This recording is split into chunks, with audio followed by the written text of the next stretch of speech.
Why, hello, it is I, Chris Brogan, and welcome to this episode of The Brief for Friday, the 17th of November. By the way, it was really weird typing 11, 17, 17. I mean, I guess we only have one more month that we can do that, but 11, 17, 17. Kind of cool. This show, if you haven't seen it, is all around the idea of taking some of the trends and ideas and topics that I find interesting that may or may not impact your business and life, and giving you some input and information on them and giving you the choice to decide what you're going to want to do with that information.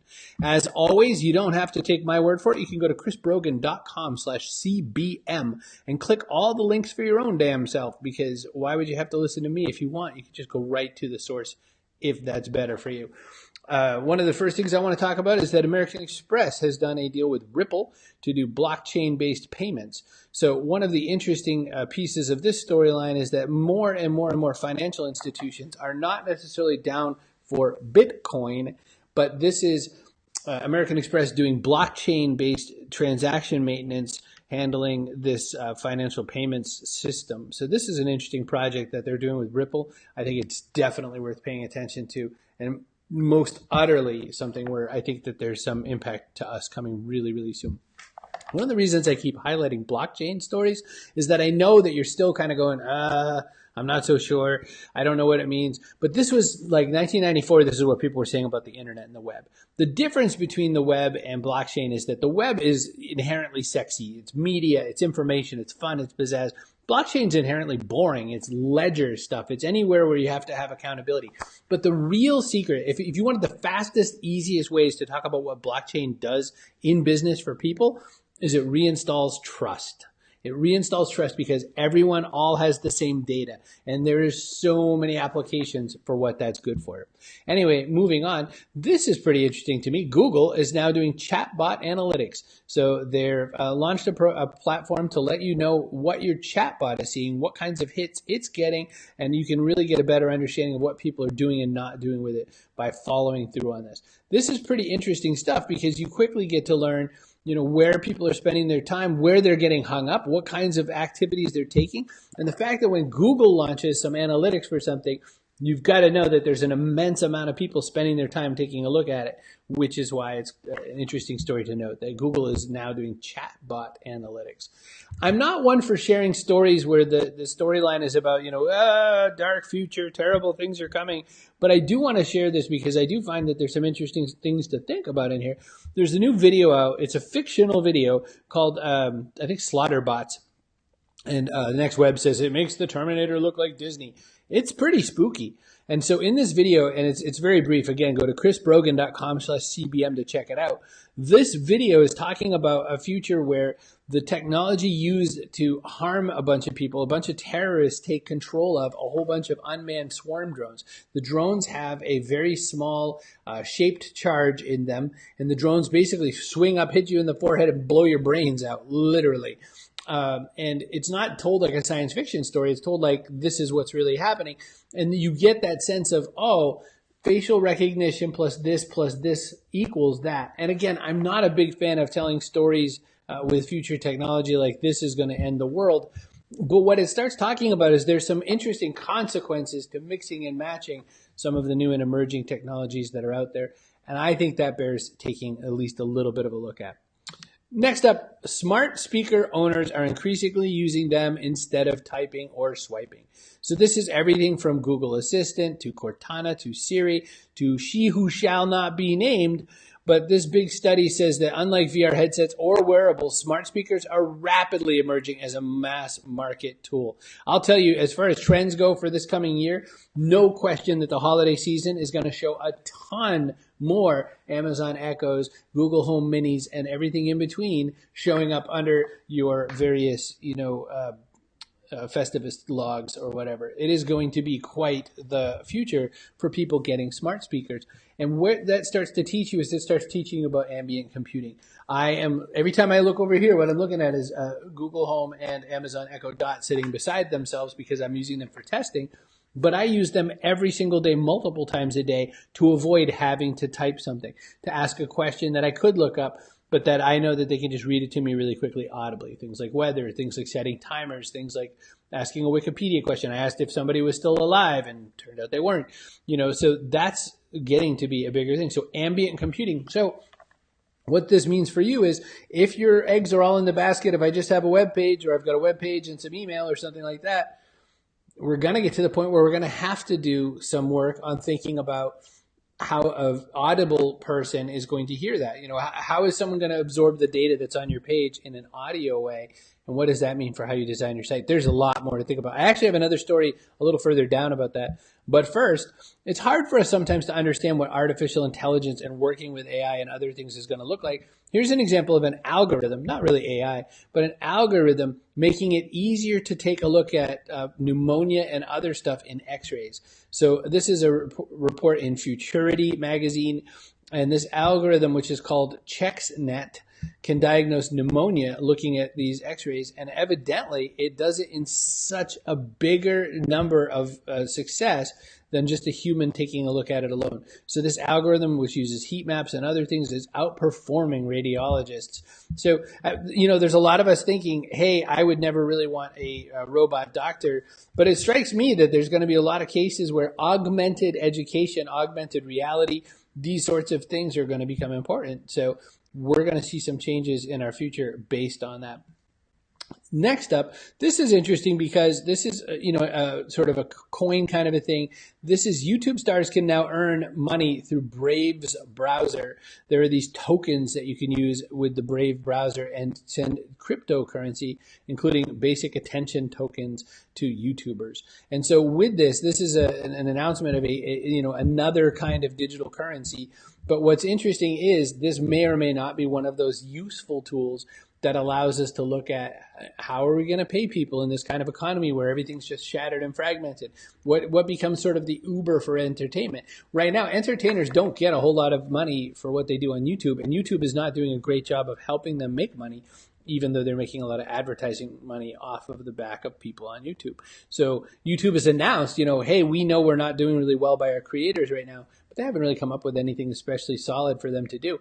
This may or may not impact you, but it does point to some interesting ways of how do we, pay for information if we want it, and where are we willing to pay? I mean, I pay for only a few pieces of media, but as I start looking at which ones I'm paying for Netflix and Hulu, I'm paying for the Wall Street Journal print and digital edition, and so why wouldn't I want to give some small amount of money to some of these YouTube publishers that I spend my time with? So that's what it's looking at. Okay, so earlier I mentioned talking to chatbots and audible type things in ambient computing. One part of this is that we're going to have to get better as we make our websites to use what's called structured data, meaning putting information in just really simple wrappers that are going to allow other systems besides human eyeballs to actually read that information. Now, when I looked at the tutorial, this is a tutorial I'm going to show you. When I went and took a look at it and tried to figure it out and how to use a schema markup for better SEO, this gets a little hairy really quickly, especially if you're not especially technology based. So if you're, when I write my blog post, I write my blog post in HTML, so I kind of get it. What's interesting is that the whole premise of this is to teach you why structured data is going to be important, why this is going to help you get found more on your stuff, which I guess is important to everybody, but then more so what computers like Audible ambient computing, like voice smart speakers, are going to do.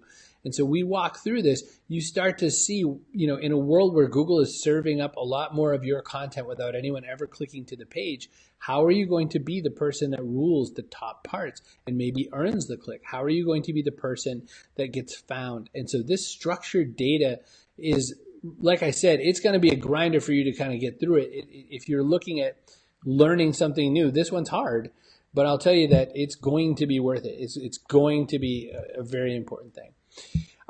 As you know, I talk almost always on these shows about plant-based eating in some form or another. I choose to eat mostly plant-based, which means that every now and again some non-plant-based thing crosses my lips, but I eat a lot more plants than not. How is that going to work? One of the things that is important is that there's more and more and more studies saying that people need to go plant-based for this reason or that reason. But how does that really translate? Because there's a lot of people out there who are not saying, I can't wait for a kale smoothie. Well, one of the ways is fast food. The future of fast food is in plant-based eating. So this is an actual functional fast food restaurant that sells plant-based foods. And as you look, there's the Buffalo 66 sandwich, the Southwest avocado wrap, a quote chicken sandwich, a honey mustard quote chicken wrap, and so on. And in this process, what you can learn is that there's all these different kinds of ways. So this one's called Plant Power Fast Food, and they're opening up a whole bunch of them, and there's going to be more. So one of the strange paradoxes of plant-based eating is that a lot of the future of plant-based, people choosing that over something else, is going to more fast foods. I'll give you some examples just even in my own kitchen. Like I said, it's not like I hate salads. I'm not a big salad fan, or rather, I don't make good salads for myself. I eat nice ones when I'm out places. But at my house, they end up looking like awful things that you'd feed a slave. So I eat a lot of plants, and then trying to get plant-based protein sources in, I sometimes buy, for instance, these chicken patties. And I can tell you that there's no chicken in them. They're made out of actually mushroom protein and mushroom texture. But when you eat it, it tastes like a chicken patty. And when I say like a chicken patty, it tastes like something you eat at a fast food restaurant that probably has a slather of mayonnaise and a pickle on top. I slightly do it different, but you get my point. So that's what, one of the ways that people are going to choose to eat a little bit more plant-based. Raul points out, is there a potato sandwich option? That was from a story from the other day. Hang on one second. Comments and reactions. Oh, here we go. Hey, I didn't see all these little comments coming in. So John Harrison says, oh, interesting, structured data makes all the sense in the world. Yeah, it's going to be important. It probably is already important, but, it's one of those things where we all have to learn how to put it into our sites because we're not doing that stuff right now. All right. So an industry that I'm kind of interested in, but I have no background in whatsoever, is the cannabis industry. And it's because... So I never smoked pot, and it was just never something I thought was that interesting. And for a lot of the reasons that I think of pot as not exactly a drug that I would want, there are new strains and new technologies being put around cannabis that makes it interesting, and especially for the fact that this is, a grown product. It's a vegetable. So there is a conference called MJ BizCon, and it says the future is bright. Well, can't doubt that. By the way, when I look at that, what I see is like kale with maybe cheese on it. So evidently there was a big recreational marijuana conference, and talking about also the larger industry.